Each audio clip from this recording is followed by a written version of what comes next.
कवि आत्मकथा लिखने से क्यों बचना चाहता है? जिसको पता है आंसर हाथ खड़ा कर सकते हैं। आत्मकथा लिखने से क्यों बचना चाहता है? जी आयुष।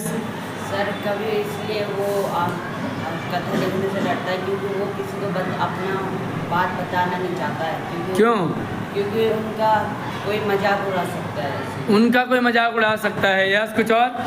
सर जो लेखक था वो अपनी आत्मकथा इसलिए नहीं बता रहा था क्योंकि वो सोच रहा था कि अगर मैं अपनी प्रेमिका की कहानी बताऊं तो शायद ही किसी और को बता दे और ये मेरा मजाक उड़ाए। इसलिए मजाक उड़ाए। और लेखक अपनी कहानी दूसरों को इसलिए नहीं बताना चाहता क्योंकि उसको क्या पता कि जो लोग हैं उसके बारे में क्या उल्टा सीधा कुछ और सोच रहे या फिर उसकी कहानी का मजाक बना दे या फिर कोई उसका मजाक बना दे, तो वो ऐसा नहीं चाहता, तो इसलिए वो किसी को कहानी नहीं बताता। यस, कुछ और? बच गया क्या?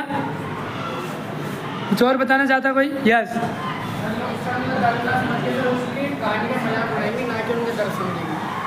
दर्द नहीं समझते लोग।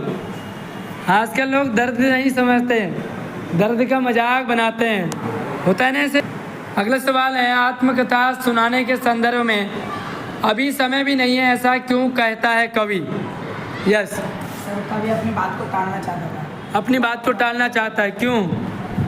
कुछ और? यस। सर वो अपनी बातें को बताना नहीं चाहता क्योंकि वो दूसरे तीसरे पर्सन को बता दे। तीसरे कौन है? दूसरा कौन है फिर? सर वो पहले दूसरे को बताएगा, दूसरा पर्सन तीसरे बंदे को ना बताए। अरे तो तीसरे का पहले सोचने लगा, पहले दूसरे को तो बता। यस। कभी इसलिए नहीं बताते क्योंकि उन लोगों का बाद में मजाक उड़ाएंगे कि भाई ये ऐसे करता था, इसकी जो प्रेमिका थी वो उसे इसलिए छोड़ के चली गई, तो इसीलिए वो बातें अपनी नहीं बताना चाहते। वो अपनी बातें बताने से बचना चाह रहे हैं। सीधी सी बात है, कुछ और? फैला दें कोरोना वायरस की तरह।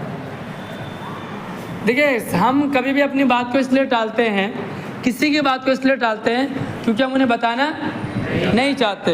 हम कहते हैं टाइम नहीं है मेरे पास, अभी इतना बोलना था तो इतनी बात बता देते। भाई कितना टाइम हो रहा है, ये बताने के लिए आंसर मिलता है यार मेरे पास टाइम नहीं है। सर वो इस बात पे ऐसे भी टालना चाहते थे कि क्या पता जो दूसरा व्यक्ति है उनकी जो खामियां उनको जान के क्या पता मजाक उड़ाता फिरे और दूसरों के सामने उनका बेइज्जती कर दे, क्या पता बेइज्जती कर दे, मजाक उड़ाना चाहे। अगला सवाल, स्मृति को पाथे बनाने से कवि का क्या आशय है? स्मृति को पाथे बनाने के लिए क्या आशय है?